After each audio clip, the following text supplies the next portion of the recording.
Welcome to this edition of Journals of Spiritual Discovery, brought to you by spiritualteachers.org. I'm your host, Sean Nevins.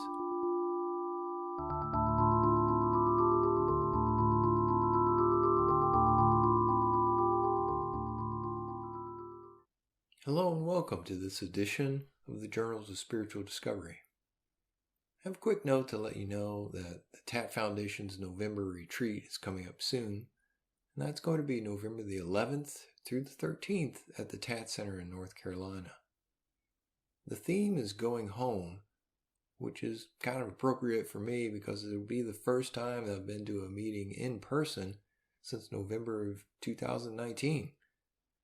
It's also the 50th anniversary of Richard Rose's first public talk, so there's going to be a special session with some of the members from the early days of the group, including my old mentor, Augie Turak, who founded the Self-Knowledge Symposium and was highly influential in starting me on the spiritual search. To find out more about the meeting, go to tatfoundation.org and look for the banner on the home page. This edition of the podcast features Mike Gegenheimer. Mike is the co-author with me of the new book, Passages, an Introduction and Commentary on Richard Rose's Albigen System. Mike also is the president of the TAT Foundation, and he helps lead a local self-inquiry group based in Columbus, Ohio. We had a great discussion ranging from Mike's early days with Richard Rose to his views on rapport and transmission. And I hope you enjoy the episode. All right, Mike, thank you for joining me this month. I really appreciate it. Thanks, Sean. I'm happy to be here, and thanks for asking me. Yeah, absolutely. I know we've had, it's been a while planning this. It seems like we talk about it and then things in life come up and we keep putting it off, but here we are. And I'm ready to jump right in if you're ready. I'm ready, yeah, thanks. One of the questions I usually like to ask people is, there's this idea of the born spiritual seeker. And I remember Richard Rose, for example, talking about when he was a little kid, like he was writing Many Are Called, Few Are Chosen, like when he was really little. And I'm curious if for yourself, if you think of yourself as a born seeker, or if that's something that came a little later in life. I don't really see myself as a born seeker. For me, it was always more of a philosophical question. And it was only after I met Rose that the philosophical question turned into a question of self-definition. For me, the little intuitions about life that I had growing up were the spark of curiosity, I guess you'd say. Like I wear glasses, so what was real perception? Was it when my glasses were off or when they were on? And then it was like, well, I'm also seeing everything upside down and my mind's flipping it.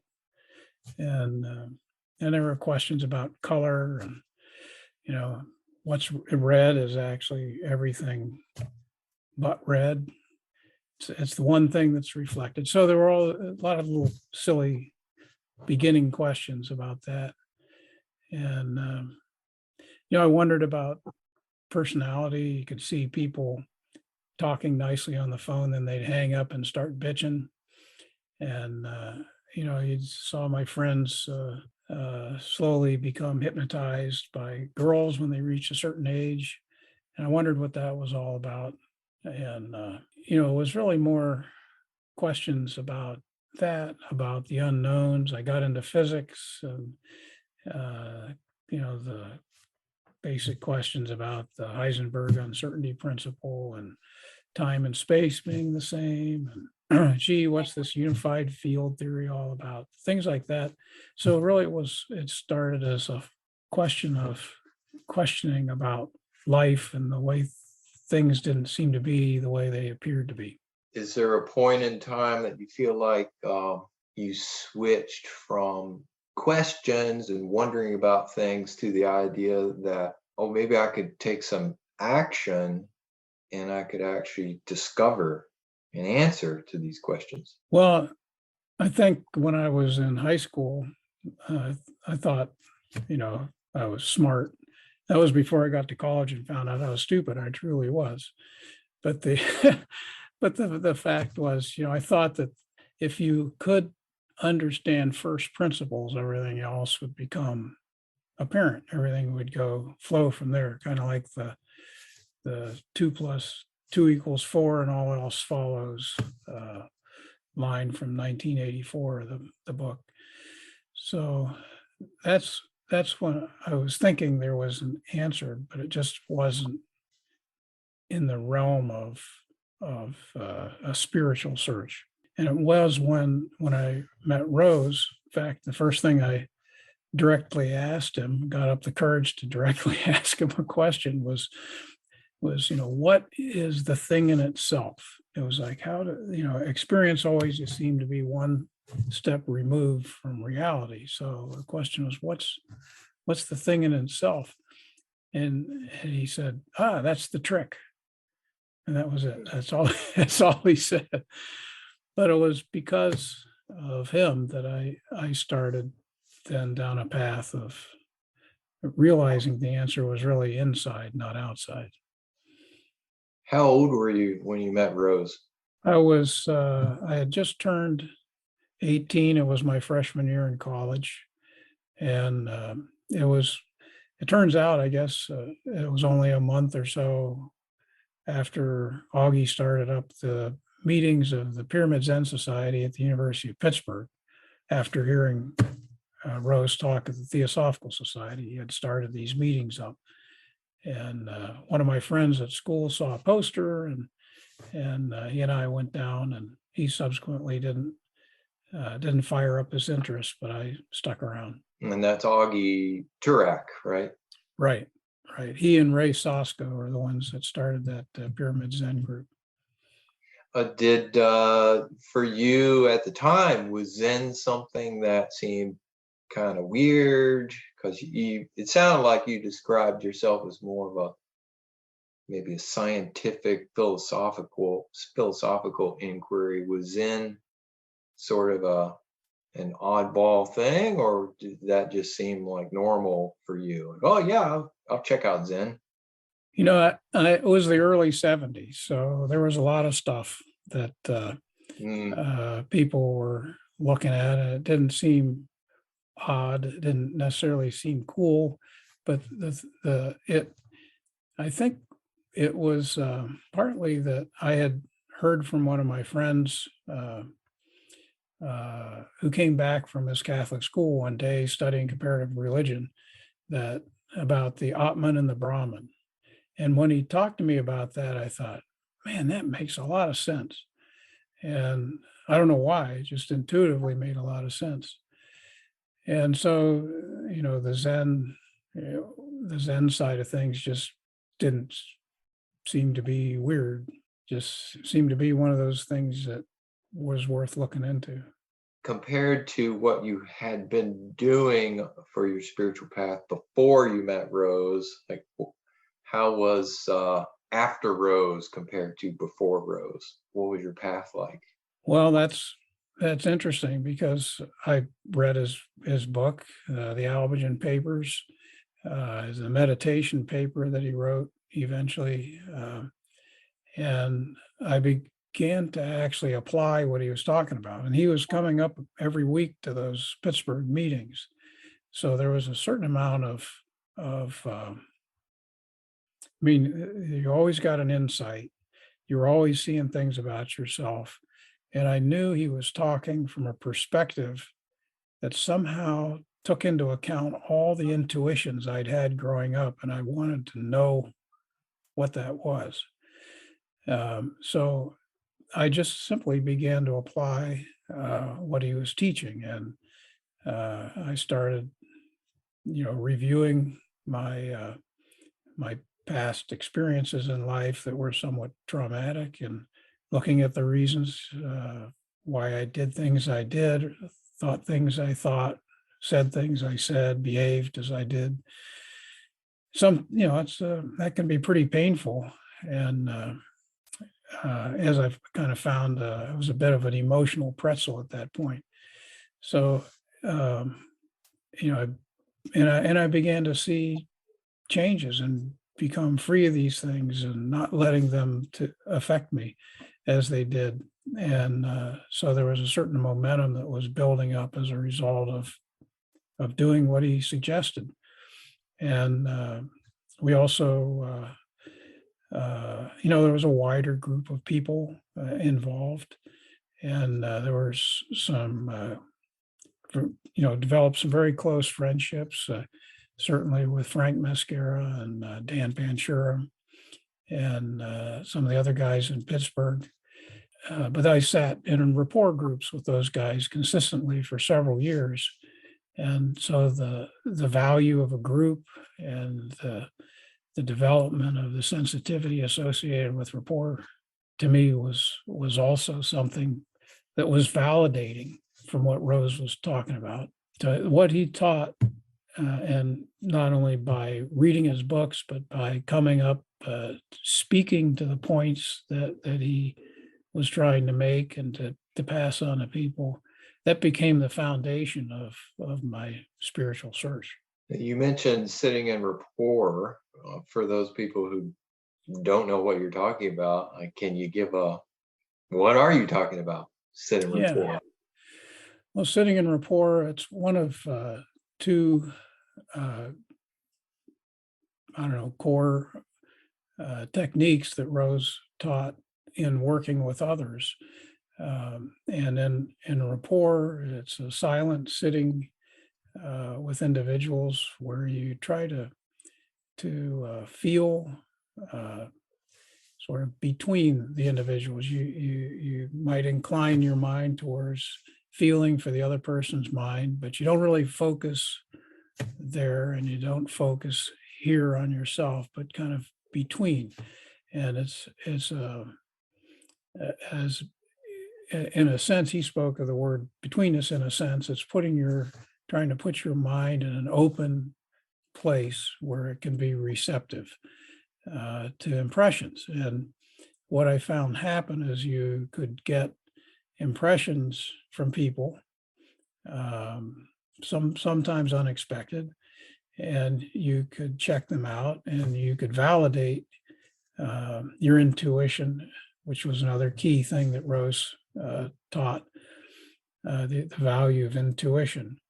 So in any event, I hope that give somebody a little bit of an idea. I think the shakers sit in silence and sometimes begin to shake, at least so I've heard. But one of the fellows who checked it out said he felt it was quite similar to a rapport sitting. It's just they have a very religious context in which they explain what happens. You just play devil's advocate a little bit. Someone might hear what you're saying and process that as, oh, well, they're kind of learning about how to read other people's minds. I mean, what's that really doing for you? Is that almost sounds like a parlor trick or something like that? Why was this technique one of the core things that Rose taught? Yeah, so I think there were two things that were behind it. I think one was the development of intuition. In the exercise, the possibility arrived that you could get insights into other people, insights into yourself.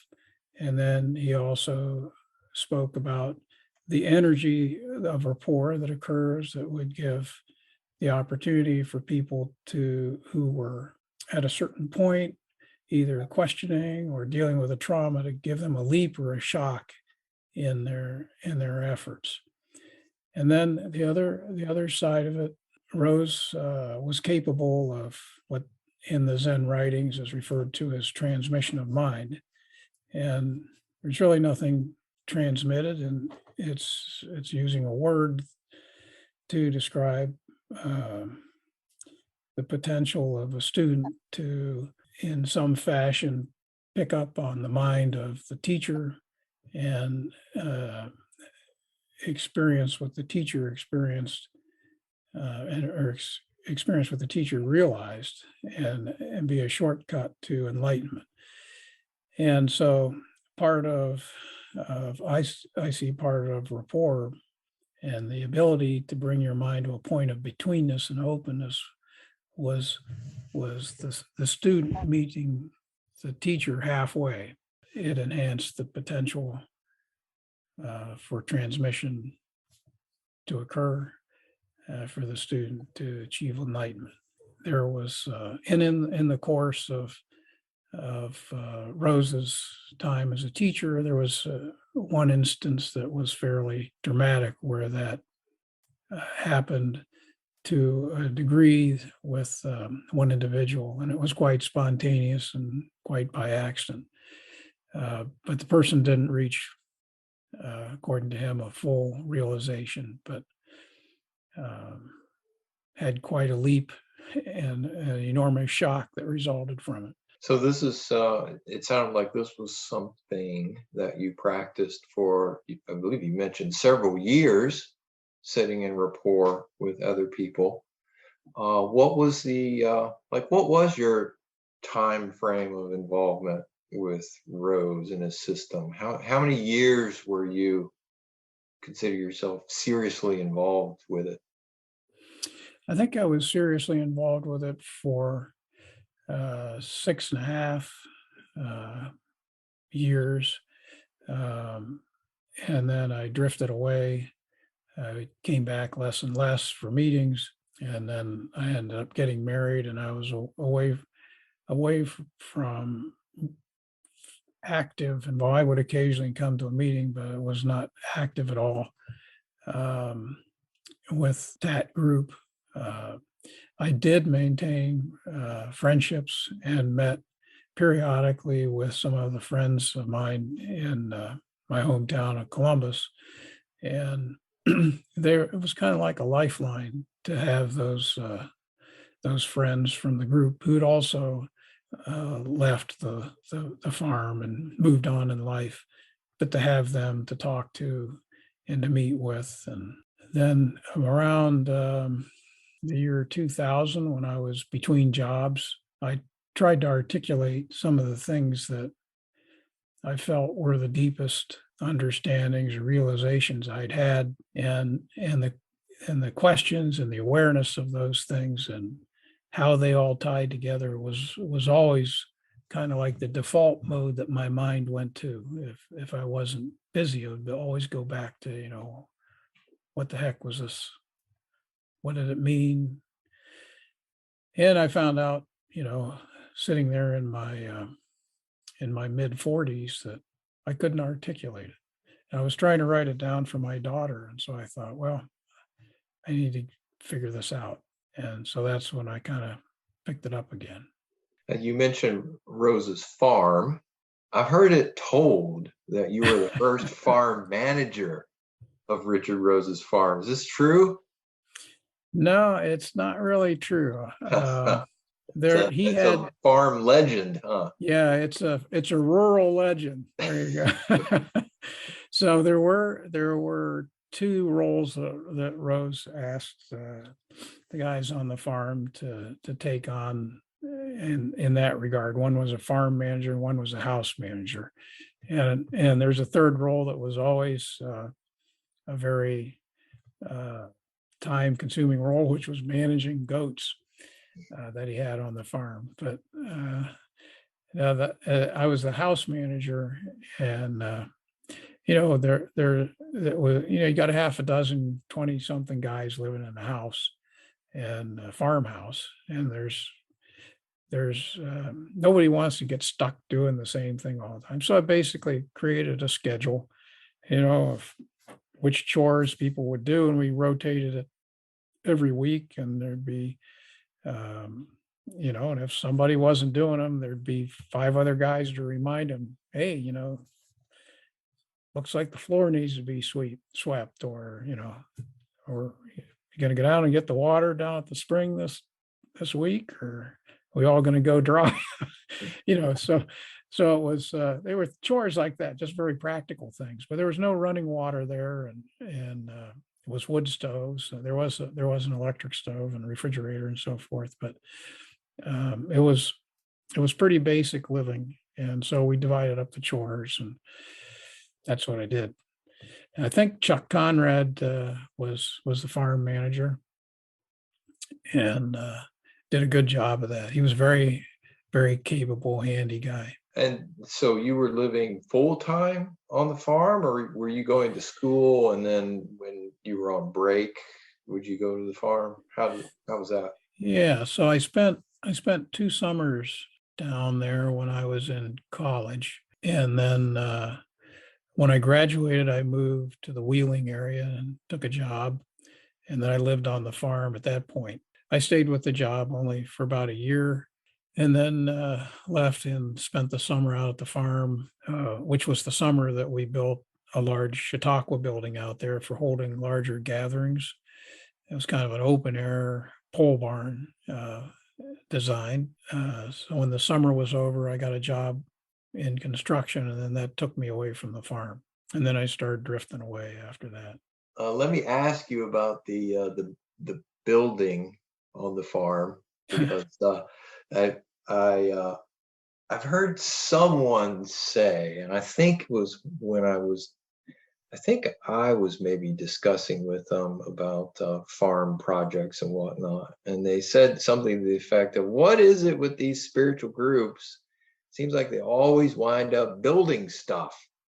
Like, what does that have to do with the spiritual search? Isn't that just a waste of time? Like all this manual labor and these hours spent putting up fences and building buildings and so forth."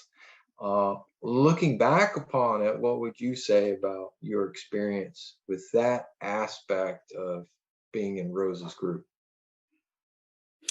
Well, it's funny you say that because it's like, well, you look at Mount Athos, you look at any place. Some of these places are in the most outlandish locations, and they had to build a lot to make them.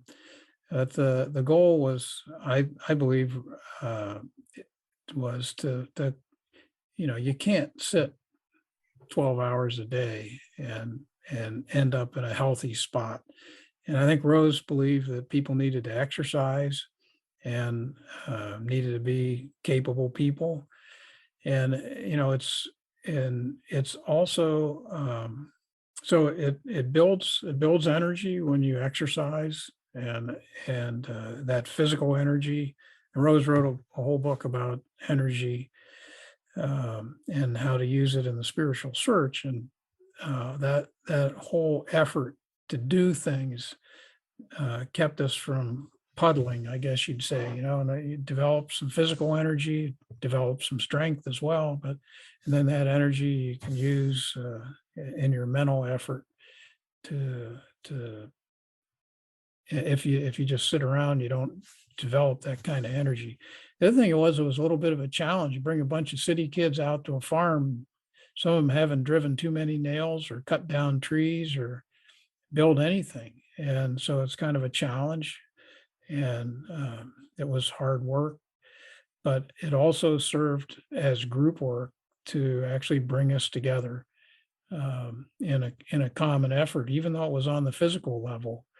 And that translated to friendships and understanding of each other in a different way than we would have had otherwise. It was a more complete understanding of the individual. So, it developed, again, friendships and a certain rapport among people that, um, it built on everything else. And plus, we needed to have a place for people to stay. He had a long-term plan to have a community building, which was ultimately built. He wanted to have a place for people to meet and conduct these Chautauquas, and we probably had, I don't know how many ultimately were there. There were probably 4 to 6 to 8. I don't know over the years how many we actually held, but they had a variety of different speakers on even non-philosophic topics, that were not so tangential that he was running a circus, but they were, the things about ESP and people exploring tarot cards and a few other things like that during the Chautauquas, as well as his own talks about Zen and deeper philosophy. You mentioned drifting away after a while, after you got this construction job. I mean, was it kind of a slow, less and less, I'm going to meetings or participating in farm activities, or was there something, was there a moment when you thought, this is not for me, or I'm not getting anywhere, or do you have any sense of what precipitated that drifting away? I have a definite sense of what precipitated it. I mentioned when we were talking about rapport that the energy of rapport can facilitate leaps and shocks and the intuitions you develop around with people. And the familiarity of sitting can have a benefit. There were two events that they're not really events, really. They were in one sense. But when I was in Pittsburgh in my senior year, I had what, in retrospect, now I feel was a partial realization. So that was kind of a first shoe to drop. We can talk about that more later if you want. But and then what precipitated leaving the farm for me, or the momentum to leave the farm, was another rapport session. Again, it was with a couple of the guys that I had sat with for years who were also living in the Wheeling area. The best way to describe it is that I had this thought came in. Frank Mascara was sitting right in front of me, and I admired Frank a lot. And he was a very dynamic guy. He'd been in Pittsburgh, he'd been the monitor and so forth, and we had sat for years together. And I remember the thought came to me, Frank knows what's back there. And I had my eyes closed and I opened them up and he was staring right at me. And I asked him later, he said that was something like what was on his mind as well. But the shock made my mind wobble. And if it had this sense that it was on a knife edge and it could fall from that knife edge and I would either die or go insane. So it was an immediate, it was not like a philosophical thing where I might sit back and go, well, no, it was like, this is happening now. And and it was like looking death in the face, and it scared me tremendously. My whole body, my whole mind was just like, live. It was a reaction. It was just, I'm an immature guy. I'm 22 years old. I hadn't been down the road long enough to just say, whatever it is, I accept it. The body and the mind didn't want to accept it. But the imminence of death, what I now realize was only a perception of the relative mind, that scared me. And so I had this openness for about 9 days afterwards. I remember thinking, if Rose comes out here, I'll ask him about it. But I was too afraid to drive in to ask him about it. And he didn't come out in that 9-day period. And it was like well, I have to make that. I look back on it now and it's like, well, I didn't make that commitment to go seek him out. And so it dissipated after about 9 days, but I was like totally open. I had this enormous momentum to go within, but I couldn't bring myself to do it. So in the end, that's kind of what caused me to drift away, this a fear of death, basically. So it sounds like after that 9-day period where you were really open, like something shifted at that point, and was it that the fear came to the forefront? Not quite following. You had this very fearful experience, yet you had this openness that resulted from it, and then that openness kind of faded or closed. And what were you left with when that openness ended? I think the memory of the fear, I was left with that. And I don't know if there was a general reluctance or anything. I don't recall that being the case, but I did know that, and I was still there for several months afterwards. And um, I did eventually ask Rose about it. He said, it's too bad I wasn't there. I might have been able to push you over. And that fear just came roaring back in when he said that. I'm sure that's not what he intended, but uh, nonetheless, I mean, I knew I had to get back to working. I couldn't stay out at the farm. I didn't feel that I could anyway. And so I don't know what shifted, I guess, was a desire, maybe associated with that. I'm kind of speculating now. I don't remember exactly, but that desire to live was there, and it was like I remember there was a desire to kind of go back to a so-called normal life. As anybody that's been down the road a while knows, you can't ignore what you've seen, and I couldn't. And I think I mentioned it was my default mode was to go back to the questions about what does all this mean? How does it all tie together? So nothing like slam shut. It was just like, what's it like to be in normal life, and a little bit afraid to dive back in. Were you getting your law? No, you weren't getting your law degree when you were at Pittsburgh, right? That came No, I later in was, life. yeah, that was engineering. I was in engineering school and graduated, and then um, I practiced as an engineer for about 6 or 7 years before I went to law school. Yeah. So you mentioned as time went by, wanting to kind of summarize some of these questions for your daughter, and how that was something that precipitated you reconnecting with the TAT group. When you made that reconnection, what were you looking for? What were you hoping to get out of coming back to that TAT group? I was trying to find out what my mind viewed as experiences at the time, what they meant, and I wasn't really sure where it was going to lead. I was just hoping I'd get an answer. And it was amazing to me that the group had continued on. There was a whole generation of people I didn't get to know, like yourself.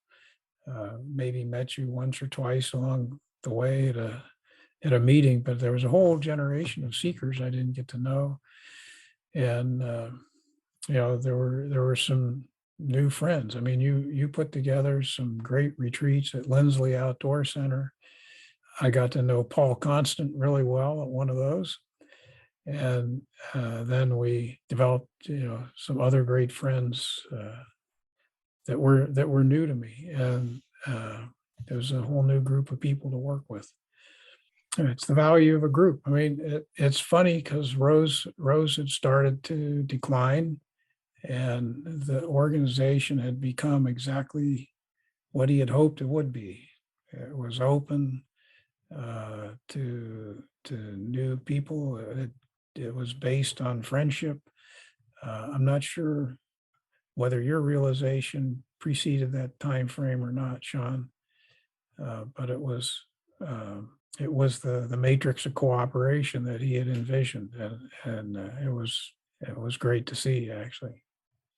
I remember thinking over the years, like you were one of the most determined people that I knew, and that you kept coming back, meeting after meeting, and really earnest. That's a word that comes to mind when I think about my impressions of you in those days.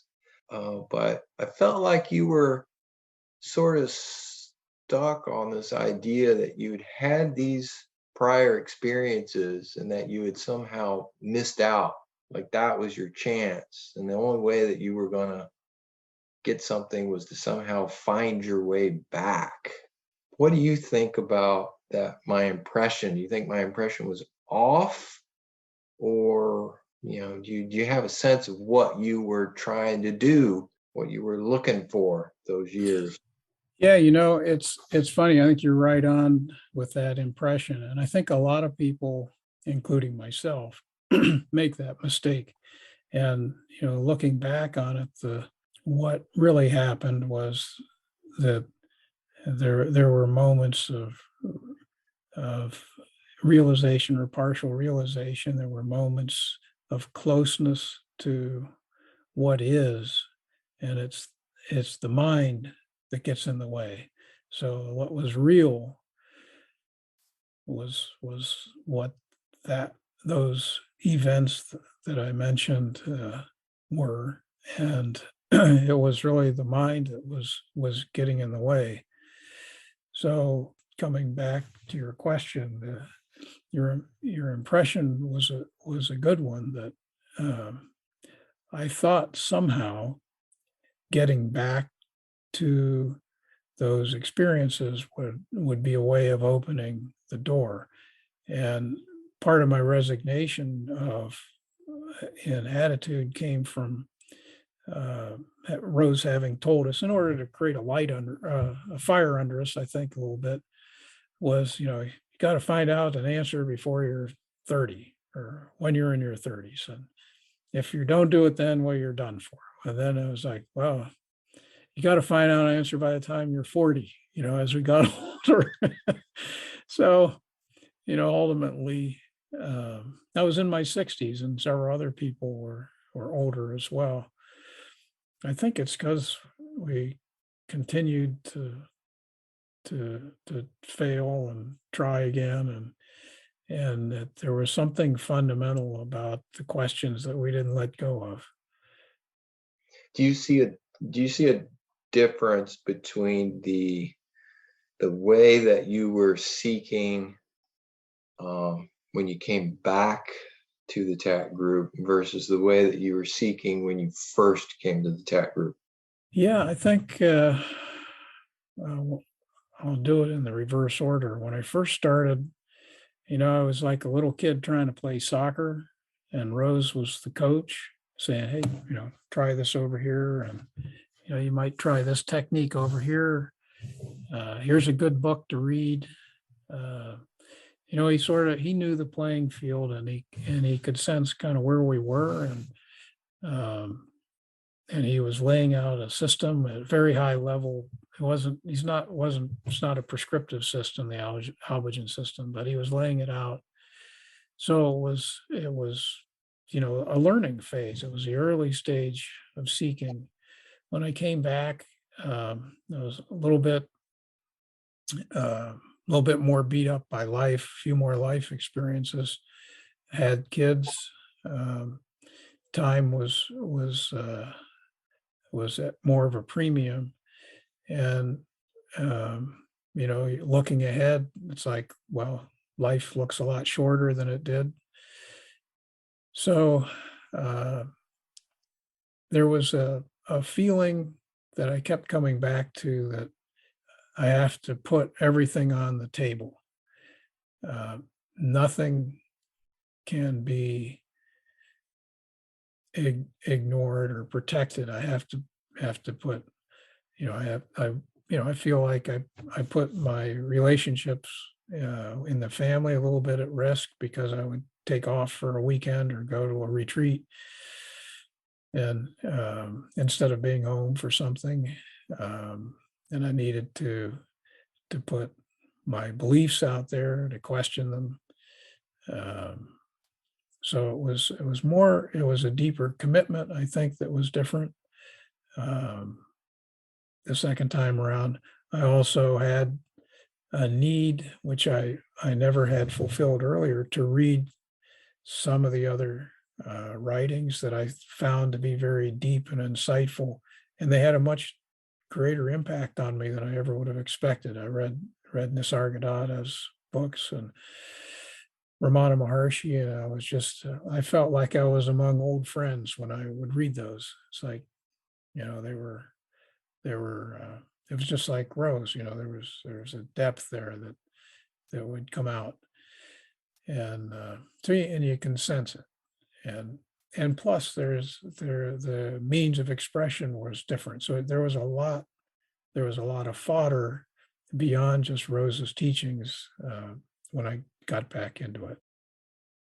Gosh, I guess it was you mentioned the year 2000. How many years was it from then to when you had your final experience?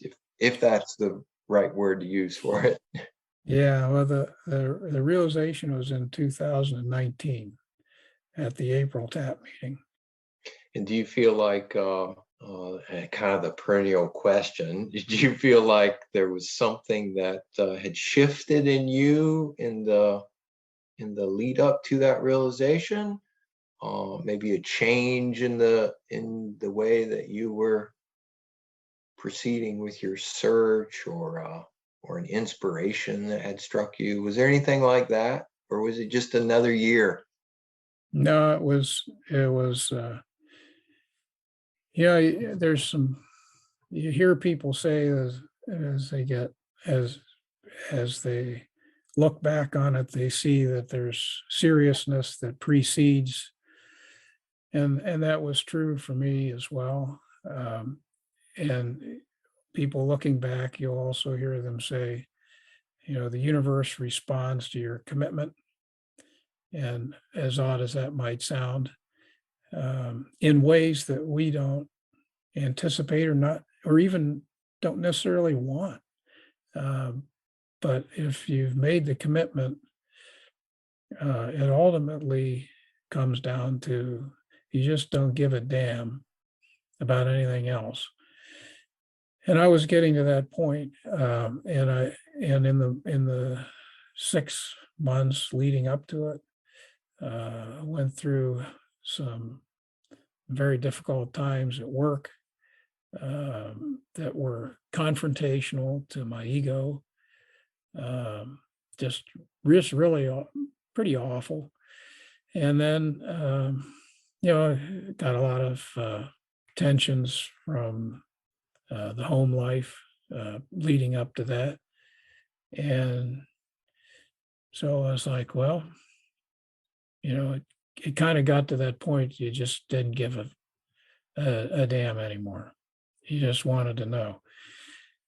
And then, the year turned. You set up the April meeting that year in 2019, and we'd been trying to get Paul Hederman there for quite a while. You managed to succeed in getting him there. Bart was a speaker, Paul Resendez, Norio Kushi, and and then Paul Constant was leading the rapports. And when I first saw that come out, I had this inspirational feeling about it. It was like, just a really inspirational feeling about the meeting. And, I don't know that there was any one thing any speaker said there. I had a great conversation with Bart kind of on the side, and enjoyed, meeting Hederman and hearing him pound away at us for a while with selfing. And Norio had a good talk. And one of the things that really uh, was key for me, I think that weekend was a conversation with Norio. And I told him about the experience I'd had back in Pittsburgh, my last year of college, that I alluded to earlier. And there's a certain feeling that I still had of that. Um, and when I told him about it, he made a comment that kind of was like a little clue. He didn't know I don't think he was giving me a clue, but he just said, and uh, he's, he started talking to me and he said, well, there's me. We're sitting next to each other and there was a chair in between us. He says, there's me. And then there's you. And then there's between. And I didn't realize he was talking about betweenness, but he was. And he said, and that's a creative space where such things as what happened to me, 40 some years before can happen. And I thought, that's interesting. The next time I have that feeling in a rapport session, I'll follow it. And so the next day, when we sat in the morning, it was a pretty intense sitting. And then that feeling arose, and I followed it with absolutely no reservation. Like I said, I was at that point where it's just, I don't give a damn. I'm going to follow that. And then that was the rest was just revealed. It was so you asked about things that led up. I brought you right up to the last thing, but for me, as a result, the rapport sittings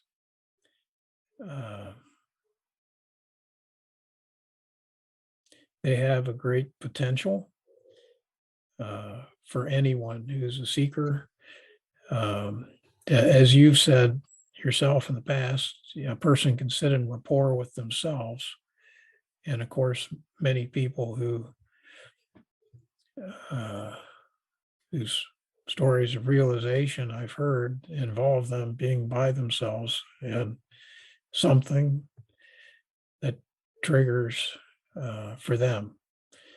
And it's unique to everybody, as you know.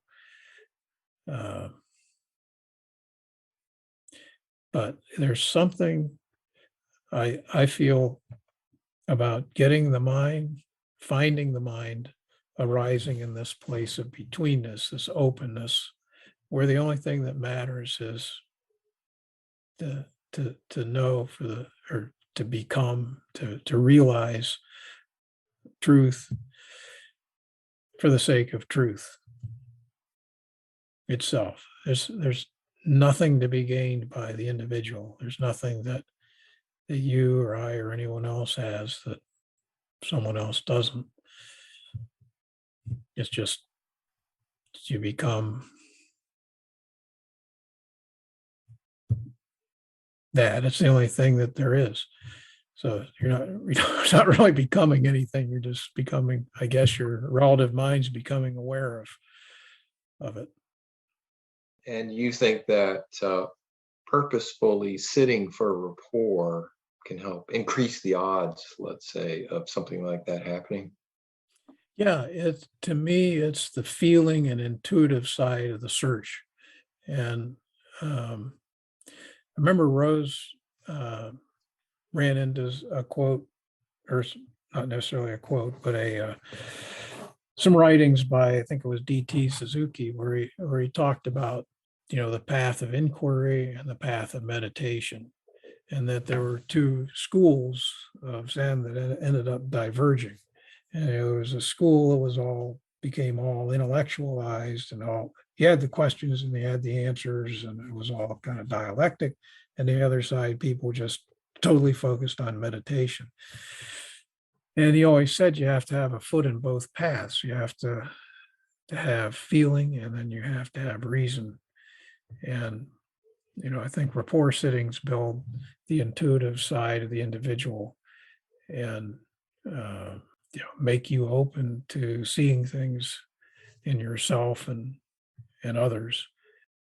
And you help facilitate a group out of Columbus nowadays, right? And do you all? I think I've heard that you actually do rapport sittings sometimes online. Is that correct? Yeah, and there's there's uh, good evidence that people can um, feel rapport among each other.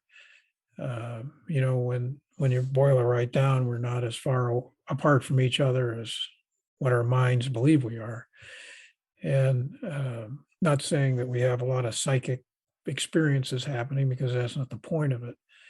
The point of it is to try to find this feeling of betweenness and openness by working with others and uh, feeling both outward and between. And so it's been I view it as an experiment. And so we've experimented with any number of things to see what would enhance rapport when you're not in the same room.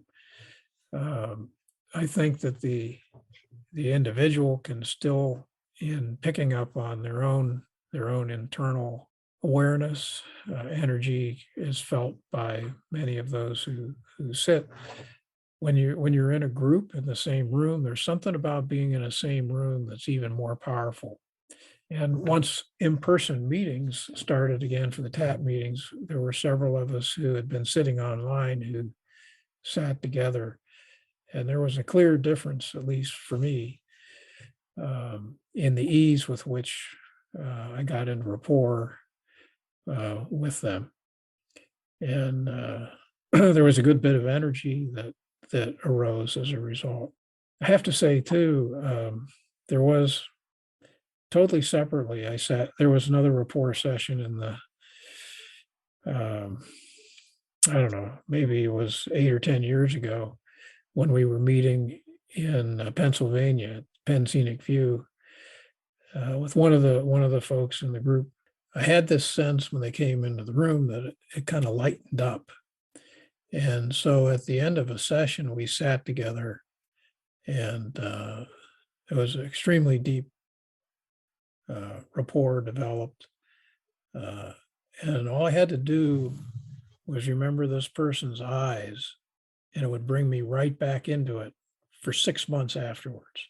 It was rather unusual. So when you develop this familiarity with your fellow seekers, it builds upon itself. And people who've gone to retreats, and you've been in them as well, when you repeatedly sit in rapport over the course of a weekend or a week, it's very easy to get back into rapport. It's very easy for the energy of rapport, or the energy that you might say is associated with rapport, to become apparent. And it can be helpful to people. It provides, like my own experience has shown me, and as Rose said, it can provide leaps and shocks to people and accelerate their progress. So for people who are listening to this, who uh, aren't TAT members or don't come to the TAT Center meetings, would they be able to go to your online Columbus meetings, or is that kind of a private group of people who are more familiar with each other? It's more by invitation. It's more, it wouldn't. Uh, Rose always felt that it was appropriate for people that were sympathetic, kind of simpatico with each other, as you might say, or he also said vibrate, kind of the same. And even when we had, 18, 20 members in the Pittsburgh group, he would suggest certain people sit together uh, for that reason. He felt they were more compatible. So, yeah, it's more by. It started actually with the suggestion of someone who's not able to sit right now, but she had identified half dozen people that she felt were sensitive enough and began to feel rapport in their online confrontation meetings. And so that was the core group we started with. And then since then, there have been maybe half a dozen others that asked to join, and some people dropped off and some people have joined. So been a changing group, but um, it it I guess my answer is, just somebody out of the blue, probably not.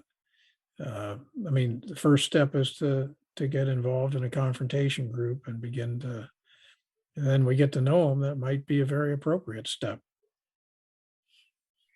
And by getting involved in a confrontation group, do you mean another group that you run, or Oh, like anyone. some of the local groups?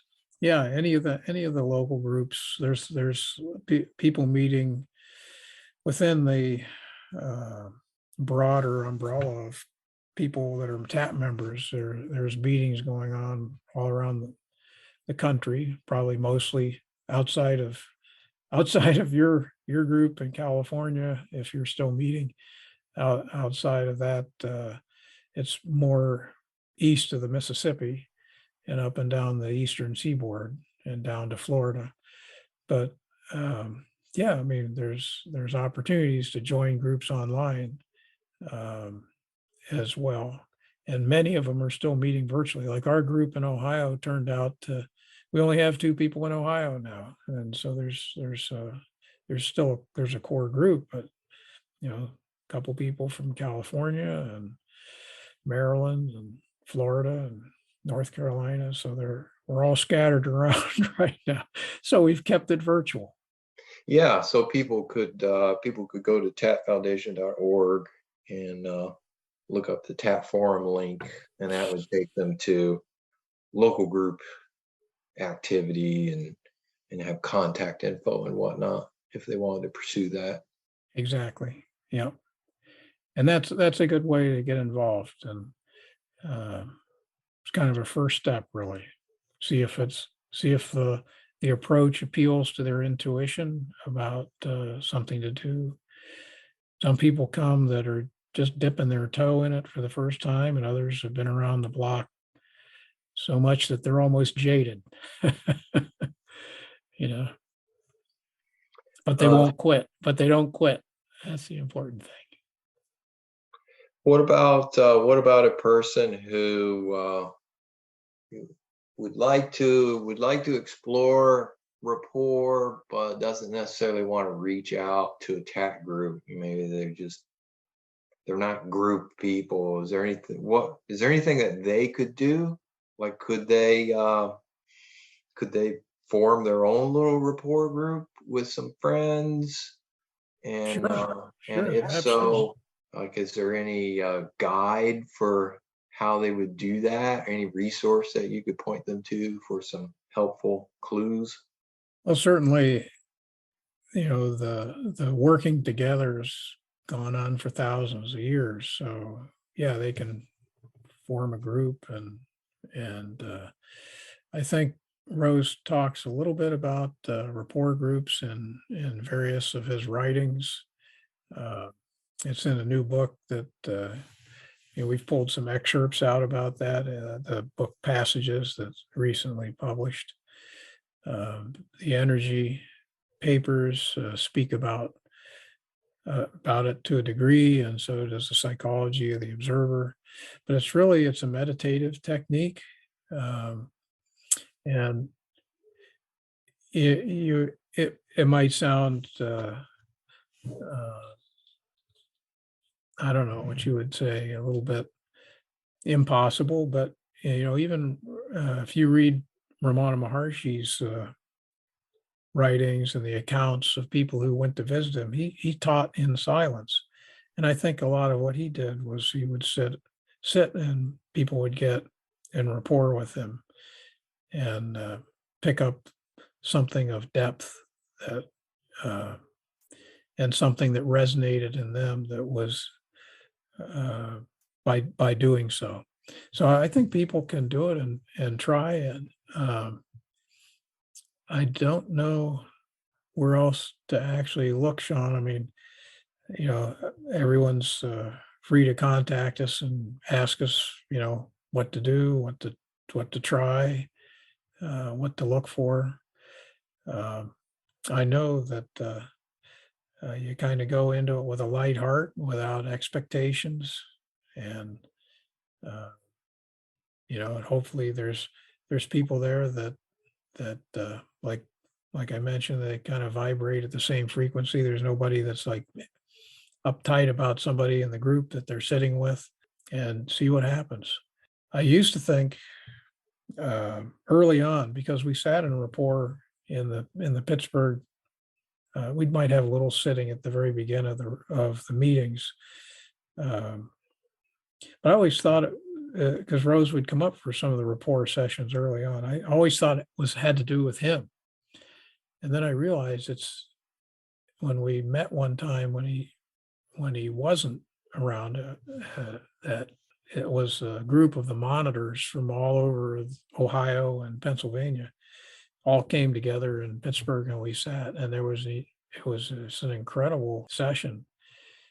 And I realized that energy is what arises, basically in the context of Christ saying, where two or three or more are gathered, there am I. There's an energy among serious seekers that seems to be attracted to their effort.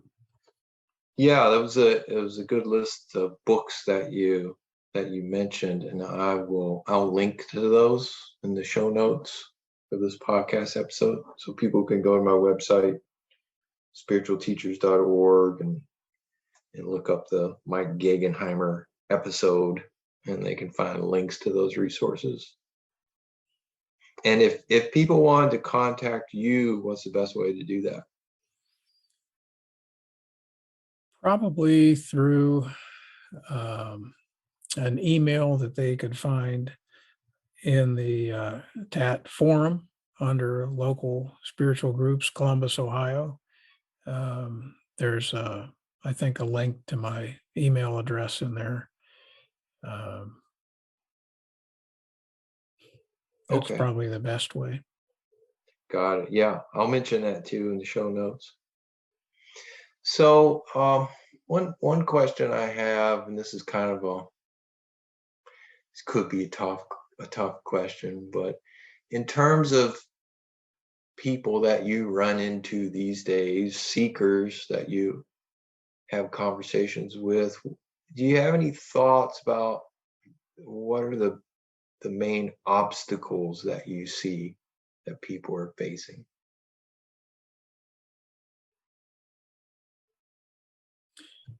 Well, I could go back through a whole list of things that Rose points out in the Albigen papers, but I don't. He's already written that, and people can look at that. But I think when we have both this confrontation group and that I'm working with, and then the Rapport group, and I think the biggest obstacle is the belief in self, and there's not a whole hell of a lot a person can do about that, but it's the same belief I had, which was that the mind is somehow going to get this, and that the mind is somehow going to figure it out. The mind is somehow going to grasp something and still survive, mind you. It won't have to die or appear to die. I mean, that's a big fear. And some people that've been down the road a bit, they're like, well, I can see this means I'm, so they're identified with the mind, am going to die. And the fact is, you don't. What happens is you are unfooled about the fact that it's a belief that you are this individual, and you really don't exist the way you think you do. So to me, the biggest, at a very high level, it's not something you can do a lot about directly, Because when you see it, it's from a it's you're beyond the mind when it becomes absolutely apparent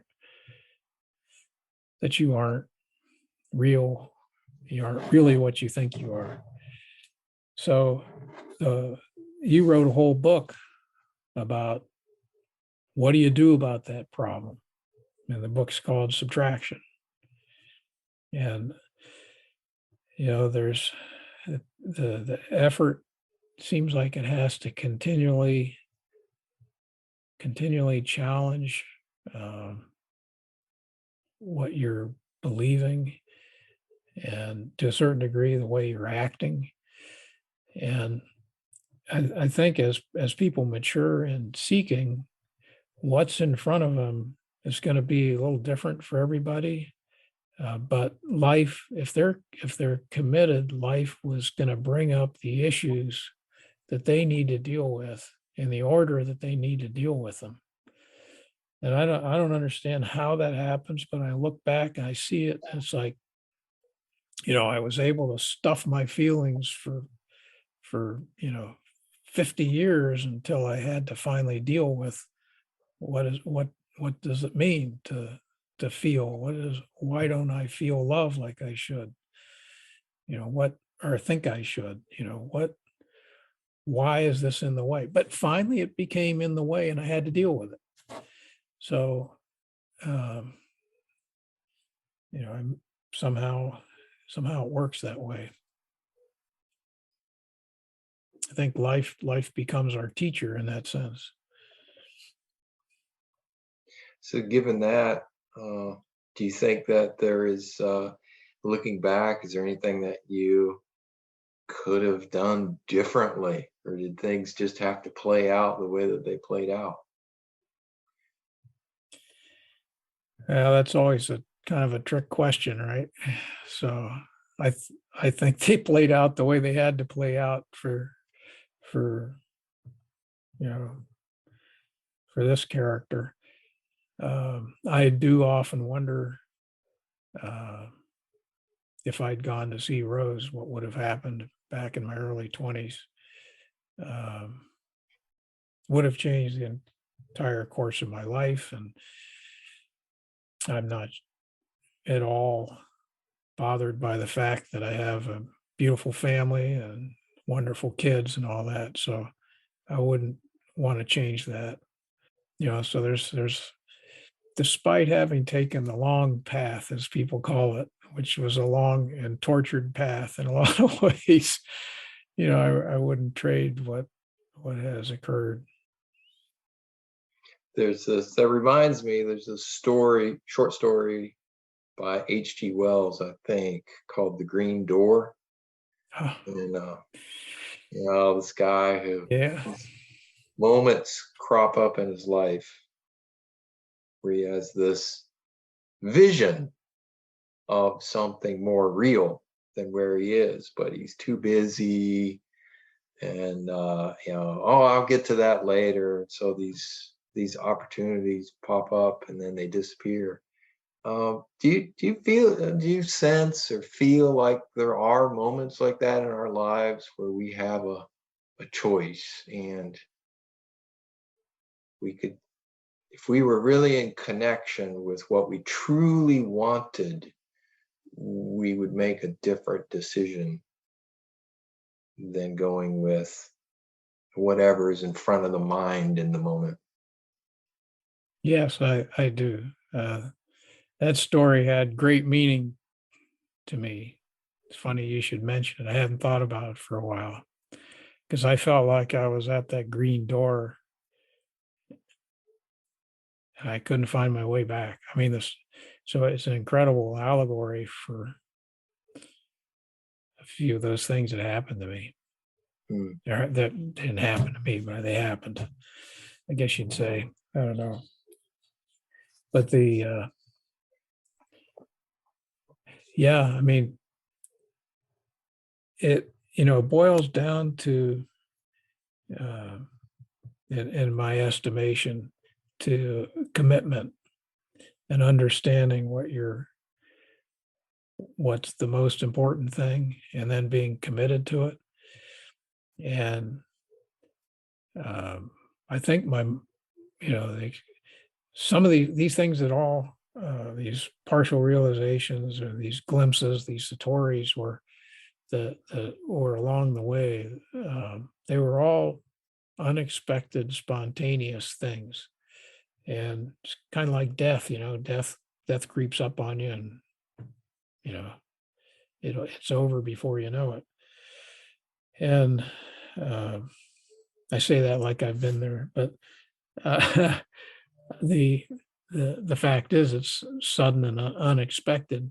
These realizations and these satoris, and if it opens a door and you're committed to it, uh, to seek whatever is being revealed and accept it, then I think you're right. There's moments where you pop through and you find that door never existed. you know, you were always on the other side of the door. You just didn't know it. Well, we're coming up, I think, on the hour and a half mark. Just a couple questions that I usually ask people. Well, how about what's a book? Is there a particular book that you recommend the most?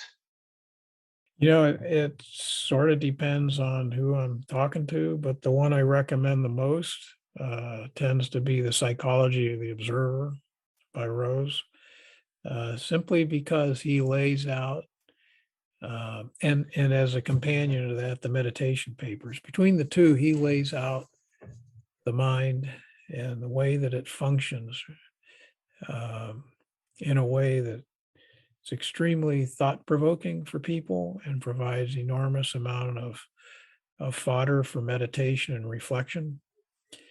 Um, and of course, if somebody's um, interested in his writings, the Albigen Papers is a good rigorous read. It's a little more difficult for some people to read, but that's why I suggest The Psychology of the Observer at the outset. If it's a more uh, a seeker that's maybe a little further along, I might suggest Nisargadatta's I Am That, and Ramana Maharshi's books. And then if someone is attracted to the sutras, Bart Marshall's Perennial Way is a great translation of some of the ancient sutras, and for me, provided many hours of reflective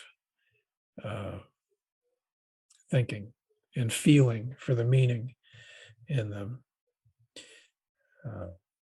I've taken that and the Psychology Observer all over the world with me when I've traveled,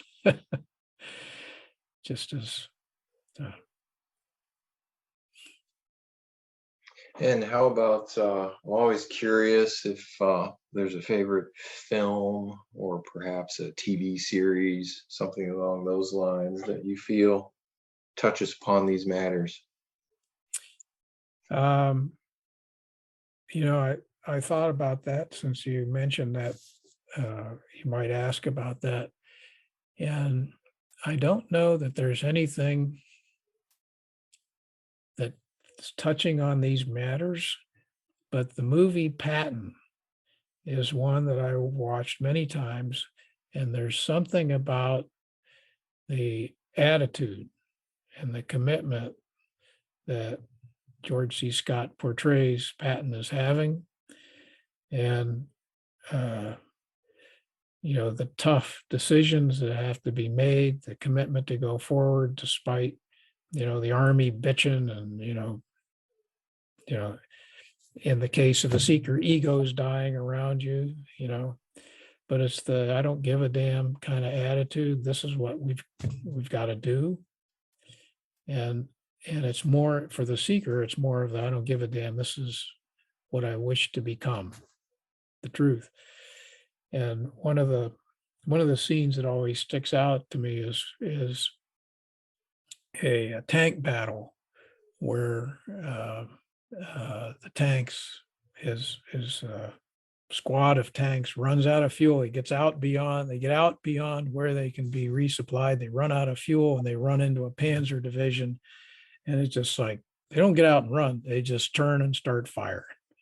And they end up fighting hand to hand, which is reminds me a little bit of Arjuna's conversation with Krishna. I'm not going to kill my brothers, but they were hand to hand at the end. And then they have a little scene where Patton comes up and there's a captain that's there who's managed to survive, and he tells him what happens, and he leans down and kisses him. And it's just like, it doesn't get any tougher than that, and it doesn't get any more appreciative than that.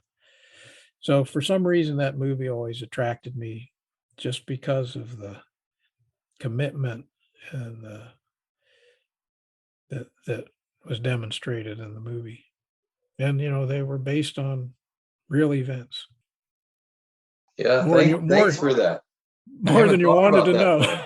Yeah, I haven't thought about that film in a long time, and that's a really neat take on that, which I never even considered. I thought you were going to mention the scene where Patton is looking out across the Roman ruins, right, and he's talking about, I think it was the Carthaginians or something like that, in this historic battle, and they're playing this really otherworldly music, like Patton was there in some prior life.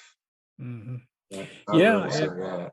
I was thinking about that, but I didn't I didn't mention it. But yeah, that was always it's, evidently he didn't know that battlefield was there. He just found it. Guy was that's an evidence of intuition developed from his study of war. Right. And that I think goes back to one of my pet theories, that you develop intuition in that area upon which you focus. So if your focus is war, then that is where your intuitive leaps occur. I've seen that in my career dealing with scientists and engineers who develop an intuition about a technology or materials or something, where without experimentation, they just kind of know what needs to be done. And one example comes to mind. A guy was studying how to mold a certain part, but it kept breaking, and he kept doing it over and over and over again. And then somehow he realized if he did just the right steps, that this thin foil of metal could be bent and not tear. And it was just like, this is a guy who's so hands-on, he became intuitive about his subject.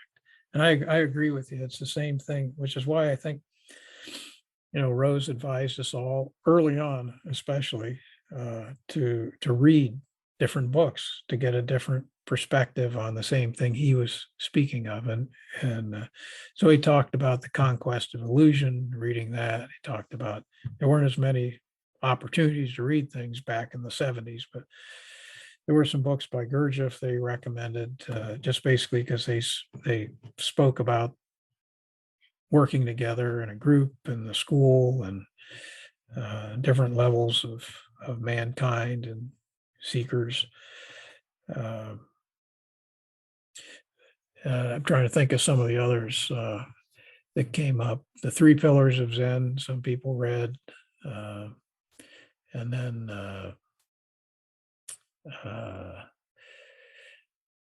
there's one that deals with the superconciliatory principle, but I can't recall the Benoit. Benoit, yes. Yeah. Hubert Benoit. Yeah. So, but there's a lot of other writings now that are maybe more digestible than some of those, and more easily understood. Perhaps even your book, Sean, which I found to be a really uh, great read for someone who's trying to understand what can you do and what kind of path is it, because it isn't a direct approach at something that you imagine, but rather a subtractive path from those things that you thought you were or that you were attached to that are in your way. I got to get more guests on here who plug my books. This is a great benefit. I didn't realize. Thank you for that. Well, I mean, I really appreciate the time you've spent with me. Are there, it's a broad question, but is there anything that we haven't touched upon that you feel like you want to mention? Yeah, there's one thing, and uh, there's this idea of betweenness that Rose writes about, and I alluded to a couple times um a partial realization back in my early 20s in Pittsburgh. And to me, when I look back on it, that there was something about the circumstances, and no one set them up. It was entirely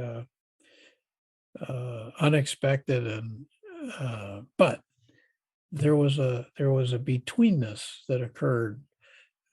So Dan Panchura and myself had been sitting all through my undergraduate years. This was my senior year, so we'd been sitting in rapport, and he was one of those guys that kind of I vibrated kind of in the same way. We're totally different guys. I was engineering student, right, and he was kind of like a mill hunk, but he was really smart and really interested and high energy guy. And Rose had made a comment to his girlfriend, who was down in Benwood, um, where Rose was, uh, and he said, what do you think he meant by this comment?" And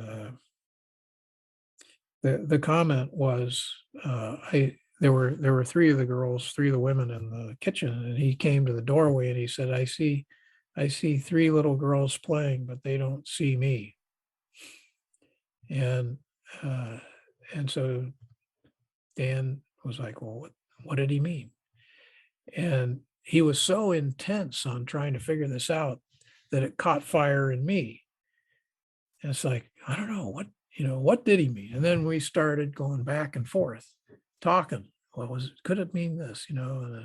Could it mean that? Could it mean this? And our minds both kind of went into hyperdrive on this thing. And as it turned out, it was like the only thing we wanted to know was, what did he mean? It was like a koan, right? And and then it was the night to sit and report. And, a half dozen other guys wandered in the house, and then we all kind of sat down, and so we had to stop talking. And we both, sat in rapport and tried to do it. It was kind of a dead rapport, but my mind was kind of spinning in the background, even though I was trying to sit in rapport, and I suspect his was too. The moment it was over, we had our awareness became a singular, undifferentiated awareness. And I knew what he knew, and he knew what I knew, and no doubt that. And this was, as I look back on it, there's two things about it. One is that there was this combination of intensity and a desire to know one thing. And then there was this feeling exercise. So we just like suspended it. And then the moment it was over, something happened. I wouldn't begin to explain it I don't know why spontaneous things like this happen, but as I look back on it now, it was what Ramana Maharshi would refer to, at least in my estimation, as the Kevala Nirvikalpa Samadhi, the bucket dipping into the well and then being drawn out again. It was singular, undifferentiated awareness, and that was all that there was. We were both, there was no, this is also, to me, validated my God transmission can occur. This is the same thing. Only neither of us was realized, so there was nothing to transmit per se. But to that point, we also, the whole world was out there, and so this was kind of like a first shoe to drop. That had we seen the Dan and the belief in Dan, the belief in Mike out there, and something more profound may have resulted. But as it was, the answer we were looking for was made absolutely apparent to us. There was no more question after that. And to me, there's this power of betweenness that can occur at any time when a person has the singular commitment to become, to feel for an answer, to find a resolution of some deep question, or a question that has depth, maybe you might say, and somehow finds the right combination of intensity and feeling. And to me, that's one of the things that, like, a rapport session can be a shortcut as a result. And for me, these leaps and shocks that came from working with others would not have occurred, nor do I think I'd be having this conversation without having worked with a group of people similarly minded over the course of my checkered past. My checkered past as a seeker. Thank you, Mike. Thank you for that. Well, thanks for the opportunity, Sean, to finally get to you. I don't know if you could even say the third time's a charm. It might have been the fourth or fifth time we tried to get together. Right. But yeah. But I appreciate it. I appreciate what you're doing to try to make information available to people that might stir up their thinking, and maybe they'll hear something that could be of value someday. Yeah. Appreciate it, Mike. So I'll just close by recapping, in case you didn't catch it. Mike Gegenheimer is co-author with Sean Nevins of this amazing book, Passages, an Introduction and Commentary on Richard Rose's Albigen System, which you can pick up on Amazon or wherever you like to buy books. And then Mike also has a group in Columbus, Ohio, and you can find out more about that by going to tapfoundation.org, checking out the TAP forum page, and you can read about the Columbus group and also get Mike's contact info there.